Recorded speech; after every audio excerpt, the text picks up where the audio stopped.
அனைத்து ஊடக நண்பர்களுக்கும் பத்திரிகை நண்பர்களுக்கும் காலை வணக்கம். இன்றைய தினம் மாண்புமிகு மேதகு ஆளுநர் அவர்களை நாங்கள் சந்தித்து 2021ஆம் ஆண்டு முதல் திராவிட முன்னேற்ற கழக ஆட்சியில் நடைபெற்ற ஊழல்கள் குறித்து பட்டியலை வழங்கியிருக்கின்றோம். இன்றைய தினம் கடந்த 4.5 ஆண்டு காலமாக திராவிட முன்னேற்ற கழக அரசின் ஊழல் நிறைந்த ஆட்சியில் பல்வேறு துறைகளில் அடிக்கப்பட்ட ஊழலினுடைய விவரங்களை மாண்புமிகு ஆளுநரிடம் வழங்கி திமுக அரசு செய்த ஊழல்கள் அனைத்திற்கும் முழுமையான போதிய ஆதாரம் உள்ளதால் முழுமையான விசாரணையை மேற்கொள்ள வேண்டும் என்று வலியுறுத்தியுள்ளோம். கடந்த 56 மாதங்களாக வெளித்தன்மை இல்லாமல் ஒரு கார்ப்பரேட் நிறுவனம் போல் அதிகார வர்க்கத்தின் உச்சத்தில் இருக்கும் திமுக குடும்பம் கோடிக்கணக்கில் கொள்ளையடித்து தமிழ்நாட்டை மிகப்பெரிய கடன் சுமையில் தள்ளியுள்ளது. இதை பொறுப்புள்ள எதிர்க்கட்சியாக சுட்டிக்காட்டுகிறோம். திமுக கடந்த 56 மாத காலம் வருடத்திற்கு 1 லட்சம் கடன் வாங்கி தமிழ்நாட்டை மிக கேவலமான வகையில் நிர்வாகம் செய்து ஏற்கனவே இருந்த கடனை விட கூடுதலாக சுமார் 4 லட்சம் கோடி கடனை அதிகரித்துள்ளது நிர்வாக திறனற்ற திமுக அரசின் சாதனை. ஆட்சிக்கு வந்த ஒரு வருடத்திலேயே விடியா திமுக அரசு கொள்ளையடித்த எல்லா ஆடியோவிலும் வந்த செய்தி 30,000 கோடி ரூபாயை திரு சபரீசன் அவர்களும் திரு உதயநிதி அவர்களும் என்ன செய்வது என்று தெரியாமல் தவித்து வருவதாக அப்போதைய நிதியமைச்சர் திரு பழனிவேல் தியாகராஜன் அவர்கள் தெரிவித்தது அனைவரும் அறிவீர்கள். ஒரு ஆண்டுக்கே இவ்வளவு என்றால் இந்த 4.5 ஆண்டுகளில் எவ்வளவு கொள்ளையடித்திருப்பார்கள் என்று கணக்கிட்டு பாருங்கள். ஊழல் செய்வதை தவிர இவர்கள் தமிழக மக்களுக்கு எந்த நன்மையும் செய்யவில்லை. விஞ்ஞான முறையில் ஊழல் செய்யக்கூடிய கட்சி திராவிட முன்னேற்ற கழக கட்சி. அந்த வகையில் அரசின் பல்வேறு துறைகளில் மிக அதிக அளவில் ஊழல் செய்து தமிழக மக்களை அதிர்ச்சிக்குள்ளாகி இருக்கிறது என்பதை இந்த நேரத்தில் மேதகு ஆளுநர் அவர்களுக்கு சுட்டிக்காட்டுகின்றோம். அதை துறை வாரியாக எவ்வளவு ஊழல்கள் நடைபெற்றது என்ற விவரத்தையும் நாங்கள் சுட்டிக்காட்டுகின்றோம். அதனுடைய விவரம் நகராட்சி நிர்வாகம் மற்றும் குடிநீர் வழங்கல் துறையில் 64,000 கோடி, ஊரக வளர்ச்சி மற்றும் பஞ்சாயத்து ராஜ் துறையில் 60,000 கோடி, சுரங்கம் மற்றும் கனிம வளத்துறையில் 60,000 கோடி, எரிசக்தி துறையில் 55,000 கோடி, கலால் வரி டாஸ்மாக் 50,000 கோடி, பத்திரப்பதிவுத்துறை 20,000 கோடி, நெடுஞ்சாலை துறையில் 20,000 கோடி, நீர் ஆதாரத்துறையில் 17,000 கோடி, சென்னை மாநகராட்சியில் 10,000 கோடி, தொழில்துறையில் 8,000 கோடி, பள்ளி கல்வித்துறையில் 5,000 கோடி, மக்கள் நல்வாழ்வுத்துறையில் 5,000 கோடி, வேளாண்மை துறையில் 5,000 கோடி, சமூக நலத்துறையில் 4,000 கோடி, உயர்கல்வித்துறையில் 1,500 கோடி, இந்து சமய அறத்துறையில் 1,000 கோடி, ஆதி திராவிட நலத்துறையில் 1,000 கோடி, சுற்றுச்சூழல் மற்றும் வனத்துறையில் 750 கோடி, இளைஞர் நலன் மற்றும் விளையாட்டுத்துறையில் 500 கோடி, சிறைத்துறையில் 500 கோடி, சுற்றுலாத்துறையில் 250 கோடி, பால்வளத்துறையில் 250 கோடி, இப்படி பல்வேறு துறைகளில் கொள்ளையடித்தது எப்படி என்பதிலே திராவிட முன்னேற்ற கழகம் குறிப்பாக இருந்திருக்கு. ஆட்சி நிர்வாகம் சீராக இல்லாமல் சட்ட ஒழுங்கு சந்தி சிரித்துள்ளது. மக்களுக்கு போதிய பாதுகாப்பு இல்லை. தமிழகத்தில் தொழில் துவங்க வந்த முதலீடுகள் அண்டை மாநிலத்துக்கு சென்று விட்டன. அதோடு இப்போ நாங்கள் கொடுக்கப்பட்டதில் பட்டியலில் சுமார் 4 லட்சம் கோடி இந்த 4.5 ஆண்டுகளில் திராவிட முன்னேற்ற கழக ஆட்சியில் பல்வேறு துறைகள் ஊழல் நடைபெற்றிருக்கிறது. அந்த ஊழல் நடைபெற்ற என்னென்ன ஆதாரங்கள் வேணுமோ அதையெல்லாம் நாங்கள் கொடுத்திருக்கின்றோம்.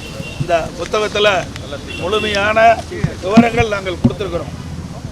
நான் குறிப்பிட்ட துறைகளில் ஒவ்வொரு துறையிலும் எத்தனை ஆயிரம் கோடி ஊழல் நடைபெற்றது என்ற விவரம் முழுமையாக இந்த புத்தகத்தில் இடம்பெற்றிருக்கிறது, ஆதாரத்தோடு இடம்பெற்றிருக்கிறது. இதை மாண்புமிகு மேதகு ஆளுநர்கிட்ட கொடுத்திருக்கிறோம். ஆளுநர் அவரிடத்திலும் கோரிக்கை வைத்திருக்கின்றோம்.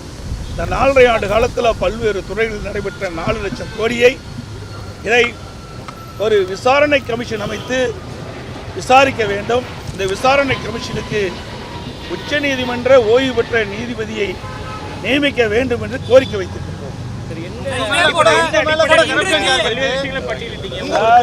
இதுக்கு ஆதாரம் தான் இருக்குது. என்ன அடிப்படைன்னா ஆதாரத்தோட அதுக்குத்தான் இந்த பட்டியல் அடங்கின்ற விவரங்களை எல்லாம் விசாரணை கமிஷன் ஒன்று அமைக்கப்பட்டு இந்த விசாரணை கமிஷனுக்கு ஓய்வு பெற்ற உச்ச நீதிமன்ற நீதிபதியை நியமிக்க வேண்டும் என்று நாங்கள் வலியுறுத்தி இருக்கின்றோம்.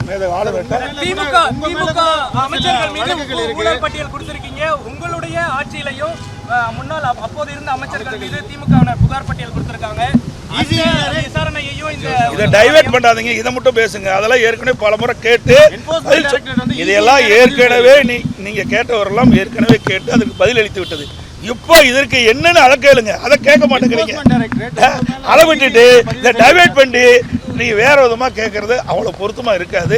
நாங்கள் ஏற்கனவே நீங்க கேட்ட கேள்விக்கெல்லாம் பதில் அளித்து விட்டோம். எம்ஏ கூட வழக்கு போட்டாங்க. உயர் நீதிமன்றத்தில் நான் வழக்கு நடத்துறேன்னு சொன்னேன்.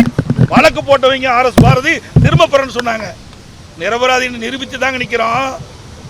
ஆனால் திராவிட முன்னேற்ற கழகம் ஆட்சி வந்திலிருந்து பல்வேறு துறைகள் நடைபெற்றிருக்குது. இங்கே கூட சொல்லுங்களேன், இன்னைக்கு இடி 2 முறை ஒரு துறையில் பல்வேறு ஊழல் நடைபெற்றது என்று சுட்டிக்காட்டி அரசுக்கு அறிக்கை அனுப்பப்பட்டிருக்குது. அந்த அறிக்கை அடிப்படையில் ஆதாரத்தோடு கொடுத்துருக்குறாங்க. இன்னும் எஃப்ஐஆர் போடல இந்த அரசாங்கம். அதை என்னன்னு கேளுங்க, அதை கேட்க மாட்டேங்கிறீங்களே.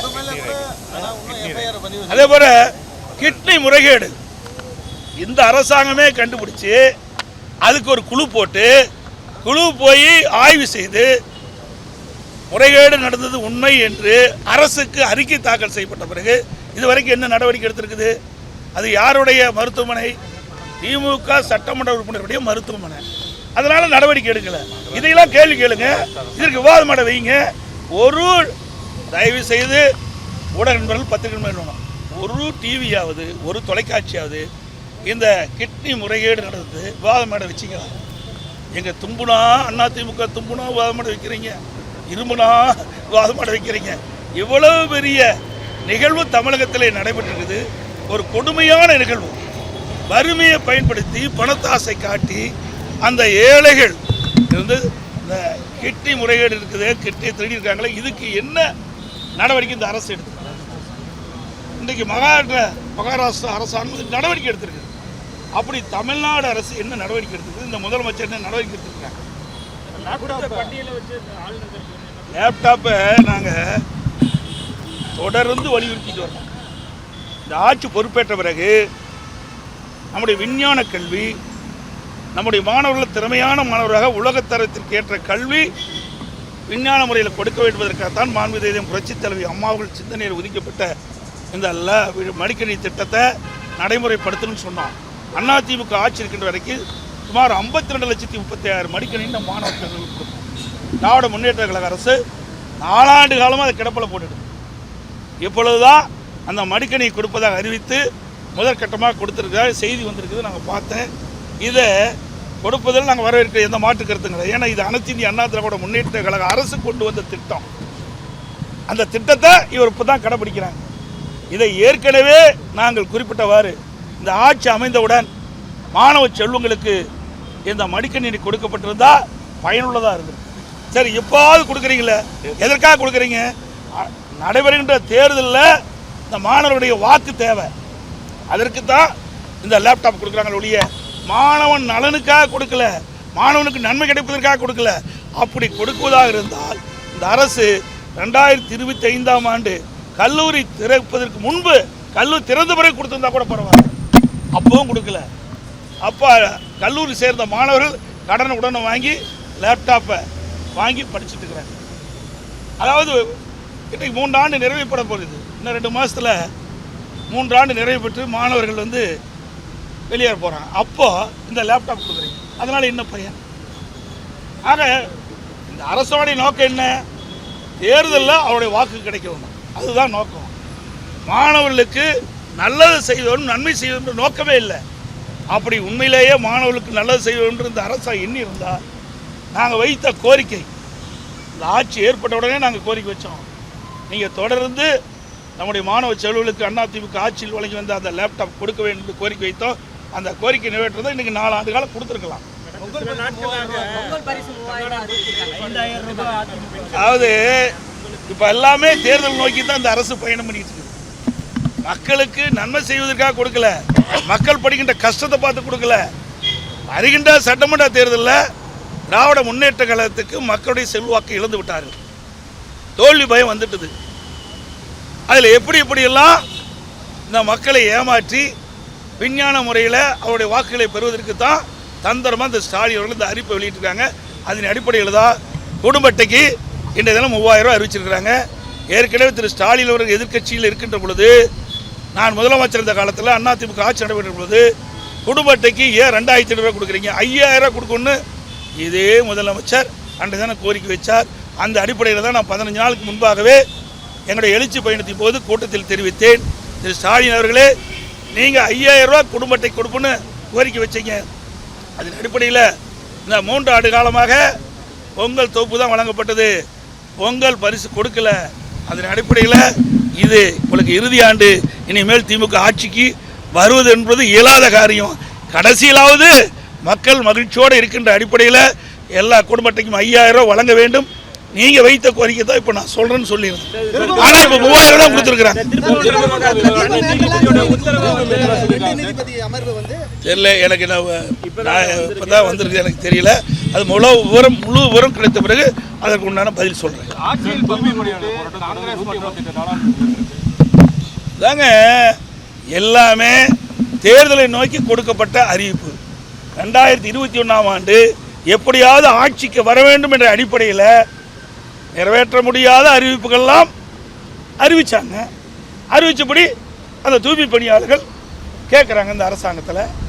2021ஆம் ஆண்டு திராவிட முன்னேற்ற கழக தேர்தல் அறிக்கையில் என்னென்ன வாக்குறுதி கொடுத்தீங்களோ அந்த வாக்குறுதி அடிப்படையில் தூய்மை பணியாளர்கள் இந்த அரசாங்கத்தை கேட்குறாங்க. அவர் கேட்குறது நியாயம் தானே? நீங்கள் கொடுக்கப்பட்ட வாக்குறுதி தானே கேட்குறாங்க. நீங்கள் கொடுக்கப்பட்ட வாக்குறுதி அடிப்படையில் தான் நாங்கள் வாக்களித்தோம், நீங்கள் முதலமைச்சராக இருக்கிறீங்க, உங்களுடைய ஆட்சி வந்திருக்குது, அதனால் நிறைவேற்றுன்னு அவர்கள் போராட்டம் நடத்தியிருக்காங்க. ஆனால் இந்த அரசாங்கம் கொடுக்கப்பட்ட வாக்குறுதியை எப்பொழுதுமே நிறைவேற்றிய சரித்திரம் கிடையாது திமுக அரசாங்கத்தை பொறுத்த வரைக்கும். அதுபோல் 525 அறிவிப்புகள் 2021ஆம் ஆண்டு அறிவித்தாங்க. அதில் 4இல் 1 பங்கு கூட நிறைவேற்றலை. இதுதான் உண்மை, யதார்த்தம். இது மட்டும் இல்லை, இன்றைக்கி தமிழகத்தில் பல போராட்டம் நடந்துருக்கு. விவசாயிகள் போராட்டம், பஸ் தொழிலாளர் போராட்டம், செவிலியர் போராட்டம், இடைநிலை ஆசிரியர்கள் போராட்டம், தூய்மை பணியாளர் போராட்டம், இப்படி எல்லா தரப்புமே இன்றைக்கி போராட்டத்துக்கு வந்துட்டாங்க, வீதியில் போராடிட்டு இருக்கிறாங்க. இன்றைக்கு தமிழகம் ஒரு போராட்ட களமாக மாறிவிட்டது. இந்த ஆட்சி விரைவில் அகற்றப்படும் என்று இதிலிருந்து தெரிகிறது. நடைபெறுகின்ற சட்டமன்ற பொதுத் தேர்தலில் அனைத்து இந்திய அண்ணா திராவிட முன்னேற்ற கழக தலைமையில் அமைக்கப்பட்ட கூட்டணி அதிக இடங்களில் வென்று அனைத்து இந்திய அண்ணா திராவிட முன்னேற்ற கழகம் தனி பெரும்பான்மையோடு ஆட்சி அமைக்கும். இவ்வளவு பெரிய ஊழல் எந்த மாநிலத்தில் நடக்கல, தமிழ்நாட்டில் தான் நடந்திருக்குது. அதுக்கெல்லாம் மக்கள் உரிய தீர்ப்பை வருகின்ற சட்டமன்ற தேர்தலில் அளிப்பார்கள் என்று சொல்லி அனைத்து ஊடகங்களுக்கும் நன்றி, வணக்கம்.